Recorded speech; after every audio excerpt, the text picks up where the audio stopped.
വലിയൊരു ആദരവ് എന്നെ ഇന്ന് LEP നൽകിയിരിക്കുക. ഞാനതിന് ശരിക്കും അർഹനാണോ എന്ന് ചോദിച്ചാൽ ഞാൻ പറയും അർഹനല്ല എന്ന് പറയും. ഞാനങ്ങനെ ഒരു പരിസ്ഥിതിവാദിയായിട്ട് ഞാൻ എന്നെ തന്നെ പറയില്ല. പക്ഷെ പരിസ്ഥിതി സംരക്ഷിക്കപ്പെടണം എന്ന് ആഗ്രഹിക്കുന്ന ഒരാളാണ്. ലോകത്തെമ്പാടും പരിസ്ഥിതിയുടെ പ്രൊട്ടക്ഷന് വേണ്ടി നിൽക്കുന്ന ഒരാളാണ്. പക്ഷെ ഈ ഒരു തെരഞ്ഞെടുപ്പുമായി ബന്ധപ്പെട്ട് വന്നു ചേർന്ന സാഹചര്യത്തിലാണ് ഇങ്ങനെ മാറ്റങ്ങൾ വന്നു ചേർന്നത്. ഞാനങ്ങനെ പരിസ്ഥിതിക്ക് വേണ്ടിയായിട്ട് തന്നെയാണോ ചെയ്തതെന്ന് ചോദിച്ചാൽ അല്ല എന്നുള്ളത് തന്നെയാണ് എന്റെ യാഥാർത്ഥ്യം. ഞാനൊരു 6 മാസങ്ങൾക്ക് മുമ്പ് ഒരു സ്കൂട്ടർ മേടിക്കണമെന്ന് ആഗ്രഹിച്ചു. കാരണം MLA നിലയ്ക്ക് എപ്പോഴും ഈ വണ്ടി പോകുമ്പോൾ എനിക്കൊരു അസൗകര്യം. കാരണം എപ്പോഴും ഞാൻ ഡ്രൈവറിനെ കാത്തിരിക്കണം, അല്ലെങ്കിൽ ആരെങ്കിലുമൊക്കെ സഹായമൊക്കെ വേണം. പിന്നെ പെട്രോളിന്റെ കാര്യങ്ങളൊക്കെ അതൊക്കെ അറിയാം. അങ്ങനെ വെച്ച് നോക്കിയപ്പോൾ ഞാൻ വിചാരിച്ചു അങ്ങനെയാണെങ്കിൽ ഒരു സ്കൂട്ടർ നോക്കിക്കളയാം. ആ സ്കൂട്ടർ നോക്കി പോയപ്പോൾ എനിക്ക് ഒന്നും പിടിച്ചുമില്ല. നല്ല കോസ്റ്റ് ഒട്ട് കൂടുതലാണ് താനും, പക്ഷെ എനിക്കൊന്നും ഇഷ്ടപ്പെട്ടുമില്ല. അങ്ങനെ ഇരിക്കുമ്പോഴാണ് ഇലക്ഷനോടനുബന്ധിച്ച് ഞാൻ ഒരു സ്ഥലത്ത് യാത്ര ചെയ്തപ്പോൾ ഈ ഹൈബ്രിഡ് സൈക്കിൾ കണ്ടു. അപ്പം എനിക്ക് സൈക്കിൾ ഓടിക്കുന്ന ഇഷ്ടമാണ്. അപ്പം സ്കൂട്ടർ വേണം താനും. ഒരു വണ്ടി 2 എഫക്റ്റ് ഉണ്ടാകും. സൈക്കിളിന്റെ എഫക്റ്റും ഉണ്ട്, അതുപോലെ തന്നെ സ്കൂട്ടറായിട്ട് സ്പീഡ് പോവുകയും ചെയ്യാം. നമുക്ക് സ്പീഡ് കൂട്ടണമെങ്കിൽ സ്പീഡ് കൂട്ടാം. സൈക്കിളിൽ ഒരു പ്രശ്നം വെച്ചാൽ നമുക്കൊരു പരിമിതി ഉണ്ടല്ലോ, ആ പരിമിതിക്ക് അപ്പുറം പോകാൻ പറ്റില്ല. ഇന്ന് പലരും തെറ്റിദ്ധരിച്ചു വെച്ചിരിക്കുന്നത് ഞാൻ നേരത്തെ തന്നെ ഇങ്ങനെ ഒരു സൈക്കിൾ ആയിട്ട് മുന്നോട്ട് പോകുക, അങ്ങനെ ഒന്നുമല്ല. ഞാൻ ആദ്യമേ തന്നെ പറഞ്ഞിരുന്നു ഹൈബ്രിഡ് സൈക്കിളാണ്. എനിക്കതാണ് സ്പീഡും പോകാൻ ഉള്ളൊരു സാഹചര്യം ഉണ്ടാകും. കാരണം അല്ലെങ്കിൽ പ്രചരണ സ്ഥലത്തെല്ലാം എങ്ങനെ ഓടിയെത്താൻ സാധിക്കും? അതൊരു യാഥാർത്ഥ്യമാണ്. നമുക്ക് എങ്ങനെ ഓടിയെത്താൻ സാധിക്കും? സൈക്കിൾ മാത്രം പോയാൽ ഞാൻ എന്റെ ഏറ്റവും അപ്പുറത്തെ പഞ്ചായത്ത് 40 കിലോമീറ്ററാണ്, ഏറ്റവും അറ്റത്ത്. അങ്ങനെ എങ്ങനെ ഓടിയെത്താൻ സാധിക്കും എന്നുള്ള ചോദ്യവും ബാക്കിയുണ്ട്. അങ്ങനെയാണ് അതിലേക്ക് ആ ഒരു ആശയത്തിലേക്ക് എത്തിയത്.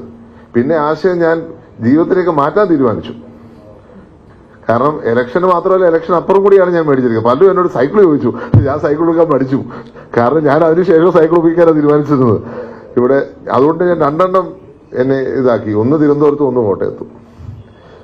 അത് പലരും തെറ്റിദ്ധരിച്ചിട്ടുണ്ട്. ഇപ്പോൾ ഞാനത് നേരത്തെ തന്നെ തീരുമാനിച്ചു വെച്ച് ഇലക്ഷന് വേണ്ടി മാത്രമല്ല, ഇലക്ഷന് ശേഷം ഉപയോഗിക്കത്തക്ക രീതിയിലാണ് ഞാനത് പ്ലാൻ ചെയ്തത്. പക്ഷെ അത് ജനങ്ങൾ വലിയ സ്നേഹത്തിൽ ഏറ്റെടുത്തു എന്നുള്ളത് വളരെ ആദരവോടുകൂടി ഞാൻ കാണുന്നു. അതുപോലെ തന്നെ ഫ്ലെക്സും ബാനറും പോസ്റ്റും അതെന്റെ മറ്റൊരു ഇനിഷ്യേറ്റീവിന്റെ ഭാഗമായിട്ട് ഞാൻ ചെയ്തതാണ്. ഞാൻ 50ഓളം വീടുകൾ വെക്കുവാനുള്ള ശ്രമത്തിൽ വന്നു. ആ ശ്രമം എനിക്ക് വളരെയധികം ബുദ്ധിമുട്ടുകൾ 2.5 വർഷം കൊണ്ട് ഞാൻ കുറച്ച് അധികം ബുദ്ധിമുട്ടി. അതുകൊണ്ടാണ് എനിക്ക് കിട്ടുന്ന കുറച്ച് എക്സ്ട്രാ മാറ്റി വെക്കണം എന്നൊരു തീരുമാനത്തിലേക്ക് ഞാൻ വന്ന് ഫ്ലെക്സും ബാനറും പോസ്റ്ററും ഒഴിവാക്കിയത്. എന്റെ സഹപ്രവർത്തകരെ പലരും ആദ്യം എതിർത്തു, ഇത് വേണോ?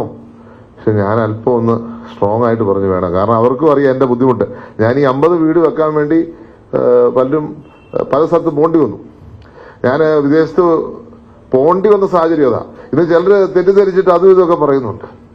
ഇന്നലെ ഒരാൾ പറയുന്ന കേട്ടു, ഞാൻ അസംബ്ലി സമയത്ത് വിദേശത്തായിരുന്നു. എനിക്കറിയാൻ പറ്റില്ല. ചോദിക്കുക എന്താ കണക്ക്, ഏതാ സ്ട്രാറ്റജി, ഏത് കണക്ക് പ്രകാരം? നിങ്ങൾക്ക് ആർക്കെങ്കിലും സംശയം ഉണ്ടെങ്കിൽ എന്റെ അസംബ്ലിയുടെ ഇത് മൊത്തമുണ്ട്. വിദേശത്ത് പോയ സമയത്ത് ലിസ്റ്റും ഉണ്ട്, നിങ്ങൾ നോക്കിക്കോളൂ. അസംബ്ലി സമയത്ത് ഒരിടത്ത് ഞാൻ പോയിട്ടില്ല, എക്സെപ്റ്റ് ഒരു പ്രാവശ്യം. അത് ഞാൻ സത്യം പറഞ്ഞാൽ ദുബായി പോയി പെട്ടുപോയതാണ്. എനിക്ക് തിരിച്ചു വരാൻ പറ്റാത്തൊരു സാഹചര്യമായപ്പോൾ മാത്രം 3 ദിവസം ഞാൻ അവിടെ പെട്ടുപോയി. അത് നമ്മുടെ ഭാഗത്തു നിന്ന് വന്ന് ചിലപ്പോൾ ഒരു വീഴ്ച, അല്ലെങ്കിൽ നമുക്ക് എന്താ പറയാ, നമ്മൾ കാണാൻ പറ്റാത്ത വിധം പെട്ടുപോയതാണ്. അല്ലാത്ത ഒരു സമയത്ത് ഞാൻ അസംബ്ലി വിട്ട് ഒരിടത്തും പോകാറില്ല. അതുകൊണ്ട് കാരണം ആ അസംബ്ലിയിലേക്കല്ലേ എന്നെ തെരഞ്ഞെടുത്തിരിക്കുന്നു. ഇവിടുത്തെ ജനങ്ങൾക്ക് വേണ്ടി സംസാരിക്കാനല്ലേ എന്നെ തെരഞ്ഞെടുത്തിരിക്കുന്നത്. ആ അസംബ്ലി വിട്ട് എനിക്ക് ഇവിടെ പോകാൻ സാധിക്കും.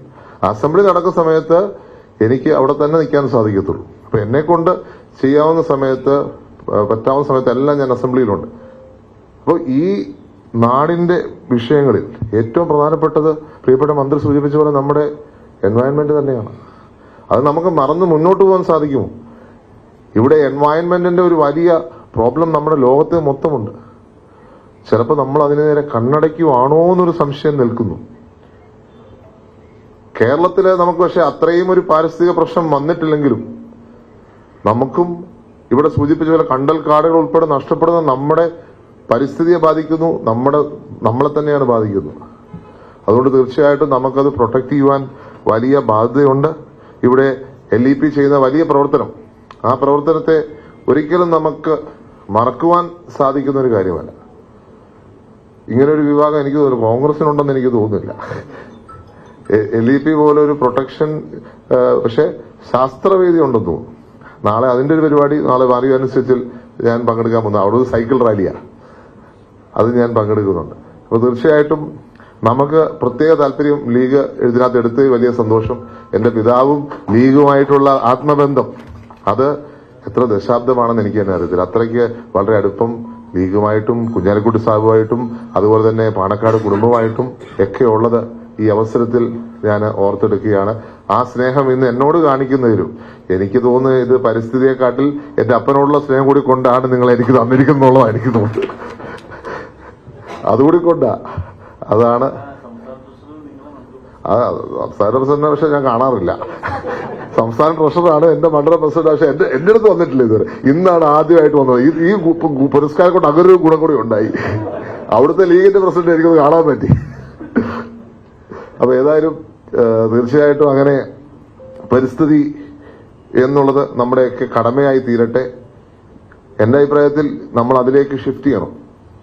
ഇപ്പൊ എല്ലാവർക്കും ഷിഫ്റ്റ് ചെയ്യാൻ പ്രാക്ടീസ്. എന്റെ സിറ്റുവേഷനിൽ എനിക്ക് ചെയ്യാൻ സാധിക്കും. എനിക്കൊരു ധൈര്യം വന്നു.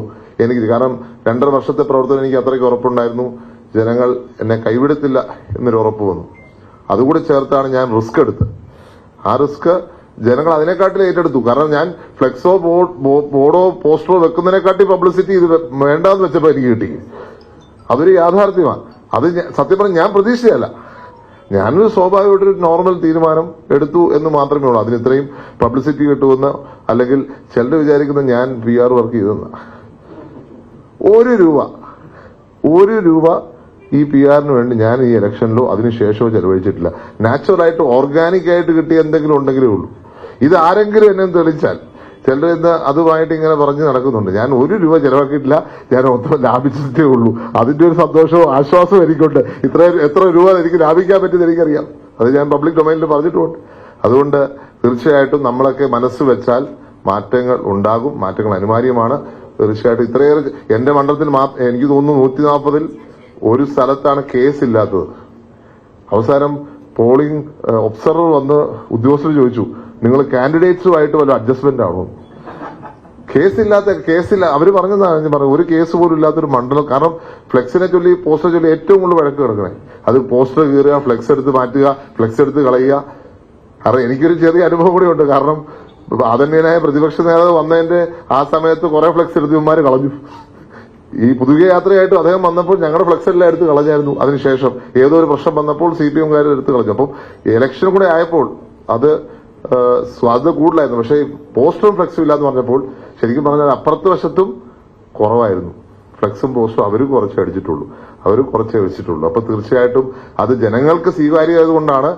എന്റെ പാർട്ടിക്കാർ പിന്നെ എന്റെ അടുത്ത് പ്രഷർ വെച്ചിട്ടില്ല, ഒരു പ്രഷറും ഉണ്ടായിട്ടില്ല. തീർച്ചയായിട്ടും നമ്മളപ്പോ ഒരു മാറ്റത്തിന് തയ്യാറായാൽ ജനങ്ങൾ അതിനെ സ്വീകരിക്കും എന്നുള്ളതിന്റെ തെളിവായിട്ട് ഞാൻ വിശ്വസിക്കുന്നു. ഈ ഒരു അവാർഡ് ആ ഒരു അംഗീകാരമായി ഞാൻ കരുതുകയാണ്. ഈ അവാർഡിനും പ്രത്യേകമായ സ്നേഹത്തിന് നന്ദി പറയുന്നു. ആദരണീയനായ മന്ത്രി, എനിക്ക് അദ്ദേഹത്തിന്റെ കയ്യിൽ നിന്നും കൂടെ കിട്ടാൻ സാധിച്ചത് അതിയായ സന്തോഷം. ഇതുപോലത്തെ പ്രവർത്തനത്തിൽ ഏറ്റവും കൂടുതൽ നേതൃത്വം കൊടുക്കുന്ന ആളാണ്. ഇനി 5 വർഷക്കാലം അതായിരിക്കും നമ്മുടെ LSGD-യിൽ നടക്കാൻ പോകുന്നതാണ് എന്റെ വിശ്വാസം. തീർച്ചയായിട്ടും നമുക്കൊരു എൻവയൺമെന്റ് ഫ്രണ്ട്ലി സിറ്റുവേഷൻ വേണം. ആ ഒരു സിറ്റുവേഷൻ, അതുപോലെ തന്നെ ഫിസിക്കലി ഡിസേബിൾഡ് ആയിട്ടുള്ള, അല്ലെങ്കിൽ എന്താ പറയാ, ഭിന്നശേഷിക്കാർക്ക് കൂടി ഒരു ഫ്രണ്ട്ലി ആയിട്ടുള്ള ഒരു സിസ്റ്റം ആയിരിക്കും നമ്മുടെ LSGD-യിൽ. അദ്ദേഹത്തിന് ഇതേപോലത്തെ ഇനിഷ്യേറ്റീവ്സ് ഭയങ്കര ഇഷ്ടമാണ്. ഇപ്പൊ സാധാരണക്കാരുടെ ഇടയിൽ ഇറങ്ങിക്കൊണ്ട് പ്രവർത്തിക്കുന്ന ഒരു നേതാവ്. മാത്രമല്ല ഇന്ന് ഒരു ക്വസ്റ്റ്യൻ ശ്രദ്ധ ക്ഷണിക്കൽ, അതിനെ വളരെ രാഷ്ട്രീയവൽക്കരിച്ചാണ്. ഒരിക്കലും ഇത്ര രാഷ്ട്രീയവൽക്കരണം ശ്രദ്ധ ക്ഷണിക്കൽ വരത്തില്ല. ഇത്രയും രാഷ്ട്രീയവൽക്കരണം നടത്തി ലീഗിനെ സ്പെസിഫിക്കലി ആക്രമിച്ചുകൊണ്ട് ഒരു ശ്രദ്ധ ക്ഷണിക്കല് നടത്തിയിട്ട് എല്ലാവരും അഭിനന്ദിച്ച കാര്യമുണ്ട്.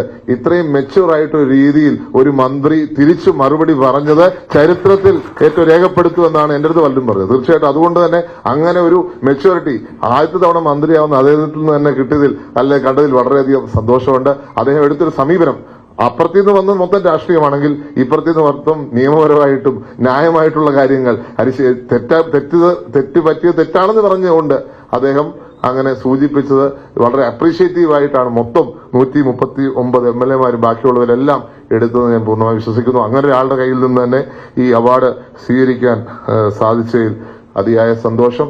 എന്നും LETയോടും കടപ്പാടുണ്ടായിരിക്കും എന്ന് കൂടി സൂചിപ്പിച്ചുകൊണ്ട് ഒരിക്കൽ കൂടി നിങ്ങളുടെ എല്ലാം സ്നേഹത്തിന് നന്ദി പറഞ്ഞുകൊണ്ട് ഈ അവാർഡ് സ്വീകരിക്കുന്നു. നന്ദി, നമസ്കാരം.